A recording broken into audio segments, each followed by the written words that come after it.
Now, forecast first on Color 10 News, Ozarks First. A wave of heavy rain moving across northwest Arkansas right now has already dropped around 1 to 2 inches of rain in places like Eureka Springs, and more to come. Take a look right now. Near and south of the state line is where this rain is focusing, and you can see across Carroll County, a lot of the county covered by heavy rainfall. That's going to be spreading into areas like Jasper and Harrison as well. So looking at an increasing threat of not only heavy rain, but maybe even a flash flooding threat developing over the next several hours there in northwest Arkansas.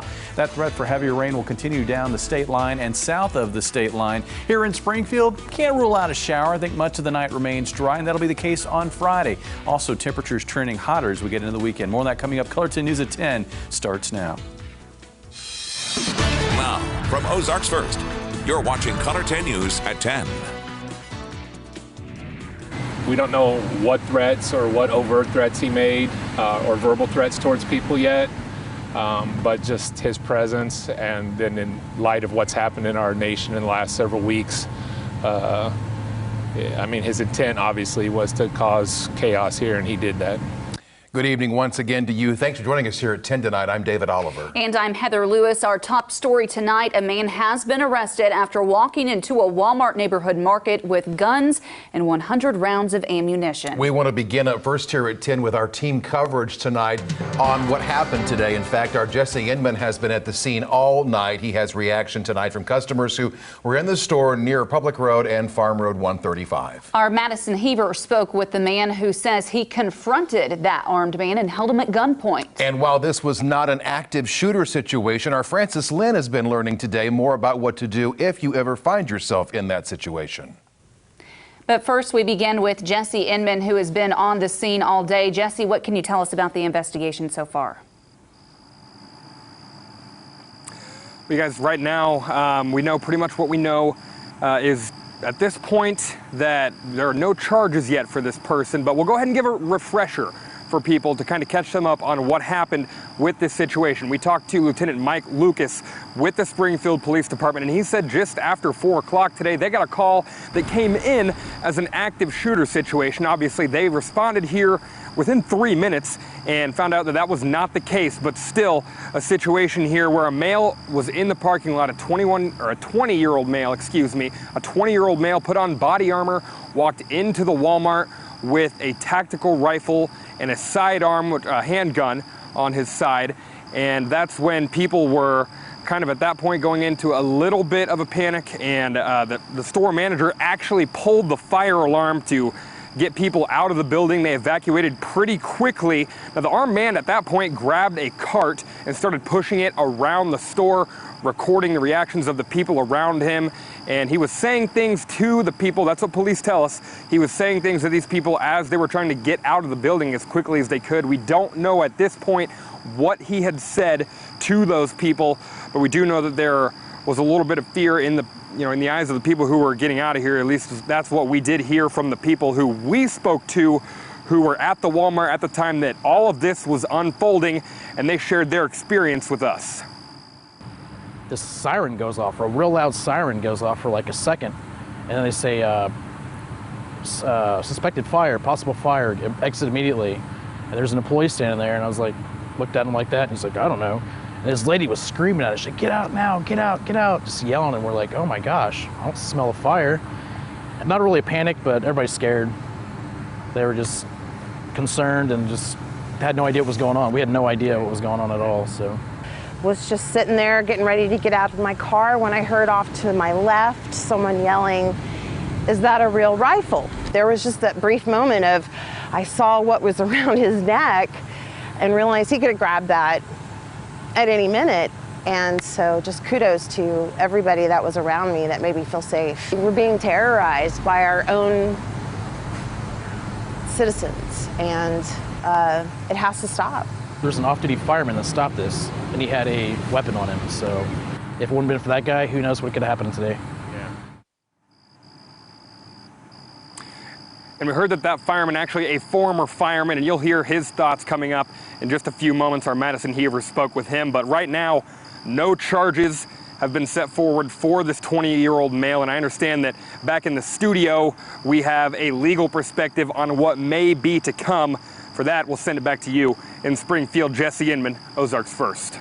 Dean, we want to get you more perspective on exactly what may have happened out there at Walmart today. Dee Wampler, of course, you've seen him before. He's a criminal defense attorney here in Springfield, joining us tonight. Mr. Wampler, what are the gun laws in Missouri? Can you explain conceal versus open carry, which is what Missouri is? Heather and David, it's kind of complicated. You start out at the bottom. We've got peace disturbance. We have common assault.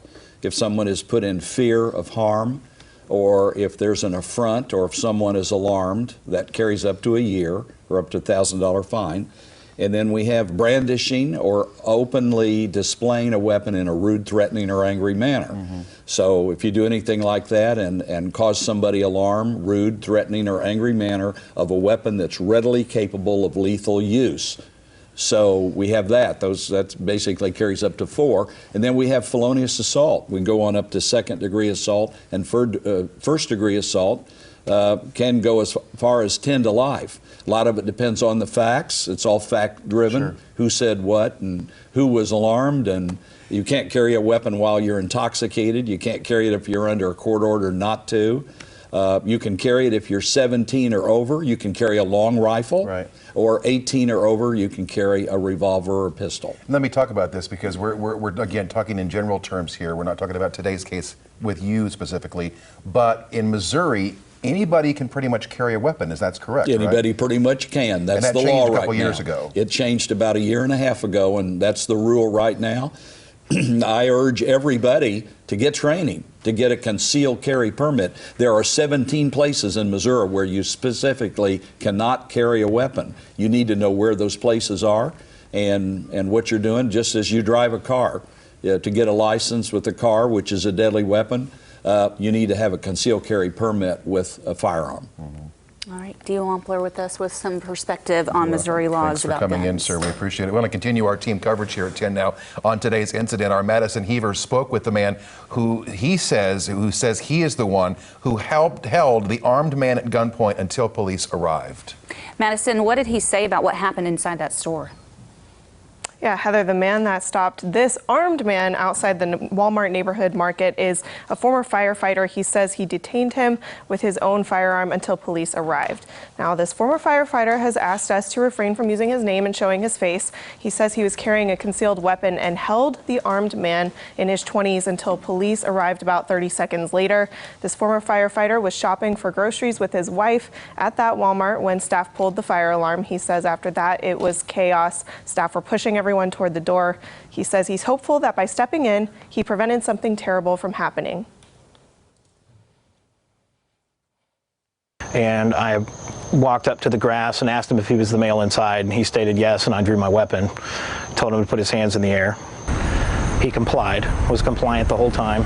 He was videotaping on his phone, which was kind of odd, but he complied with my request that he keep his hand in the air, and he asked me to come up there and take his weapon from him. I told him to keep his hands off of it, to keep his hands in the air, and that when the police arrived, that they would take his weapon. I've been in public safety for a long time, and even though I'm no longer in public safety, I still feel that I can still protect people if I need to, and that was my intention. Hopefully my actions prevented something like El Paso from happening. Former firefighter told me he didn't know if the armed man was ready to inflict pain or if it was just a protest. Police say they were thankful for the quick response from both the former firefighter and officers. All right, Madison, thank you. And to make sure we're telling both sides of this discussion, we sat down with the owner of Eagle Armory in North Springfield. Yeah, we asked Zach Tierhark today about responsible gun ownership, and he says the vast majority of gun owners would not do something like we saw play out today, and owning a firearm is about defense. I'd say the whole point of either open carrying or concealed carrying a firearm is not to get attention. It's definitely not to make a political point. It's to protect the people around you and protect yourself. And so obviously, behaving like this is definitely irresponsible and counterproductive, especially with recent events. Tara Hark also says there are events where people publicly display their guns, but it's usually a pre-planned event and the public knows about it, knows it's happening. He also believes the man put his own life in danger by displaying his weapon in this way. We also reached out to Walmart tonight to find out what the store's policy is with carrying guns on store property. Randy Hargrove, a spokesperson for Walmart, says that each Walmart location abides by local and state laws. Therefore, the store here would follow local laws, of course, and Missouri's laws on carrying firearms. And we checked the front area of the Walmart tonight. At least from what we could see and our perspective with our reporter on the scene, we could not find any posted signs there on that particular property that talked about restricting firearms being brought there into the store or onto the property. You know, active shooter drills are certainly becoming more prevalent now in the wake of 2 mass shootings last weekend. Our Frances Lynn had been working on this story throughout the week, even before the Walmart incident today here in Springfield. She spoke to a local police officer who reviewed some basic active shooter drills. Frances, what did you learn? Dave and Heather, so I spoke to Sergeant Eric Schroeder, who talked about the run, hide, fight techniques and which ones to use during an active shooter situation. Run, hide, fight is not sequential. It's not run, then hide, then fight. It's based on the situation and where you find yourself in of what to choose to do. Sergeant Eric Schroeder with the police department says run, hide, fight is a technique taught by Homeland Security. If you're able to get away, getting away from the incident is the first priority if you can. For example, if you're out in public and able to run away fast. So if you're somewhere and you hear gunshots, you see somebody with a weapon, the first inclination should be get as far away as you can. If you're unable to get away, trapped in a building, hiding would be the next best option. The word hide can also be used as barricade. We wouldn't just hide in here, we would lock the door, put furniture, put different things between the bad guy and us. And lastly, you should fight only if you really have to. Department of Homeland Security suggests fighting as a last resort. It's better to fight and attempt to disarm or attempt to take out the shooter than it is to sit there and just wait to become a victim. He also said it's important to always be aware. We hear gunfire, we hear loud banging noises. One of the things that people do is they go into a denial phase. They hear the gunshots, but they think it's a car backfiring. They think it's construction. What people need to be more aware of is when you hear the pop, pop, pop, if your instinct is that's not right, something's wrong, we should be reacting and not sitting there and being curious about what that sound is. And if you're in an active shooter situation with a gun, it would be your decision whether or not to try and stop the shooter. Schroeder said try to only do so if you're sure of your abilities and safety first. All right, Frances Lynn, thanks so much. Of course, we're going to be staying on top of this still developing story, watching for any potential updates. And be sure to head to ozarksfirst.com to keep up with the latest developments from today. Going to switch gears and talk about the forecast right now. Jamie's been tracking more rain potential on our radar. Yeah, right now looking at heavy rainfall across parts of northwest Arkansas that will continue over the next few hours. Some flooding possible there and more heavy rain possible into Friday morning.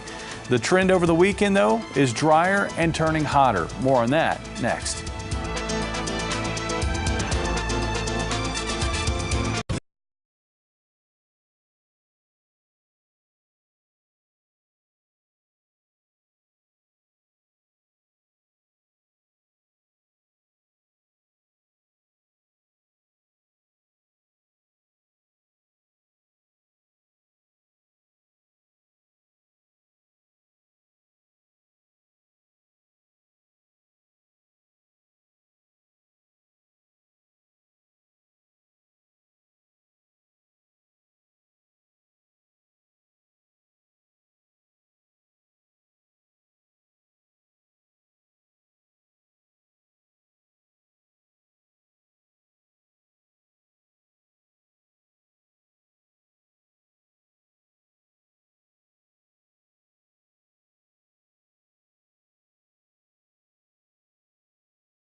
now, weather with Chief Meteorologist Jamie Warner.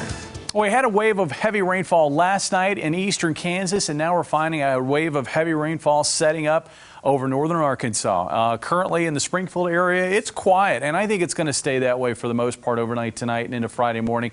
Same can be said for areas to the north of Highway 60, but south of Highway 60, we've got showers and a few thunderstorms, and where it's raining heavily.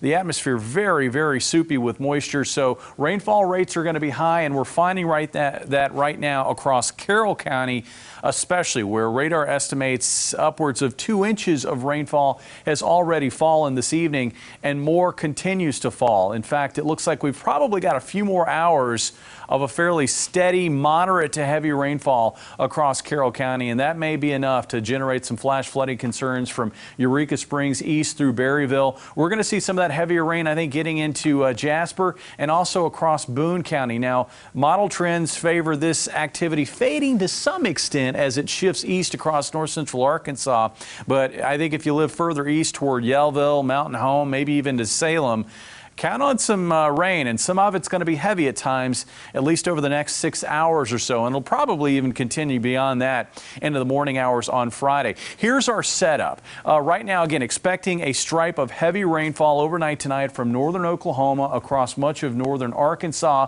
Right now, we've got a pocket of leftover upper level energy in northwest Arkansas that's really helping to enhance that area of rain that we're finding over northwest Arkansas and then eventually into north central Arkansas. In addition to that, the same ingredients that we had last night that generated the very heavy rainfall across eastern Kansas, and there were areas that saw over 6 inches. We're finding those same ingredients in place just further south tonight, and that's why I think the threat for heavy rainfall will be further south. Again, mainly across northern Arkansas and northern parts of Oklahoma, although we should get some heavier showers even just north of the state line. But looks like Highway 60 is probably going to be about the cutoff in terms of showers overnight tonight into Friday morning. And that threat area of rain will slide off to the southeast and fade as we get into Friday afternoon. We'll find mostly cloudy skies across the area, but we're going to get some sun. I think more sun tomorrow than we had today, and that should be enough to push temperatures into the 80s. A front dropping in from the north also may be enough to trigger a few showers by mid to late afternoon and possibly an isolated thunderstorm. And with those showers, we could find maybe some locally heavy downpours. Our hour-by-hour forecast. Again, the threat for rain really focused here along and south of the state line. You can see that as we continue through the night, through sunrise on Friday. More showers and even possibly a few thunderstorms through the morning hours on Friday. But once we get past lunchtime, we'll find that activity fading and slipping off to the southeast with just a few very widely scattered showers possible, mainly near that front as it drops in from the north during the mid to late afternoon time frame. Rainfall totals being forecast on the order of around 1 to 3 inches here near and south of the state line. I would guess, though, that we could see pockets in there where maybe even over 4 inches of rainfall might fall tonight into Friday morning. Temperatures tonight dropping off to about 70 in Springfield. Looks like we'll be closing in on 80 by lunchtime tomorrow with an afternoon high, I think up around 85, and look for a rather cloudy start giving way to maybe partly to mostly cloudy skies for the afternoon. That'll allow temperatures to get up to about 85 degrees. There's still going to be a lingering chance for a few showers and thunderstorms, I think, especially Saturday morning and then maybe even again Sunday morning as we try to get that front north of the area. And as that happens, it's going to start getting hotter. Upper 80s on Saturday for highs, low 90s on Sunday, and mid 90s and mostly dry on Monday. But a front should bring that heat wave to an end with cooler temperatures by the middle of next week. All right, something to look forward to. What's our Viewers Club number tonight? That number tonight, 240-653, jackpot, $500. All right, Jamie, thanks. On the way, we have Crystal Blair live in Branson tonight. She'll tell us about a proposed highway project that could be coming to Taney County.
Around the Ozarks now at 10, a proposed highway project in Taney County was the focus of a public meeting this evening. Residents in the area were able to talk directly with those behind this project. Color 10's Crystal Blair joins us live in Branson with more. Crystal. Well, Heather and David, this is an extensive project, and Taney County has reapplied for a $25 million federal loan, or I should say grant, to get this project done. They tell me that the driving forces behind it are driver safety and reducing congestion. The public meeting hosted by Taney County and Great River Engineering took place at Hollister High School. Their goal is to build a highway that begins at Birch Street and Industrial Park Drive near Menards, eventually connecting to BB Highway and Coon Creek Road, then on to Missouri 76 in Kirbyville.